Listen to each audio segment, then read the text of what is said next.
Tuan-tuan tengok iblis. Tuan-tuan, kita kalau buat ibadah 40 tahun, iblis buat ibadah 1000 tahun.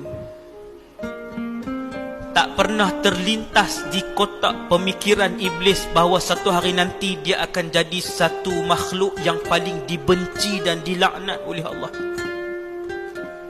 Iblis pernah beribadah bersama dengan malaikat Jibril alaihi salam, punyalah mulia. Bahkan kata Rasulullah, bukan sahaja dia pernah beribadah di sana dengan para malaikat yang besar, iblis adalah yang paling alim di kalangan keseluruhan malaikat. Tuan-tuan nak challenge apa dengan dia? Alim pun kat dia, mulia pun boleh kat dia. Tak pernah terlintas di pemikiran dia satu hari dia akan menjadi makhluk yang paling dilaknat oleh Allah Azza wa Jalla. Ending tuan-tuan, no? Ending. Sebab tu Nabi ajak doa, Allahumma khtim lana bihusnil khatimah, ya Allah,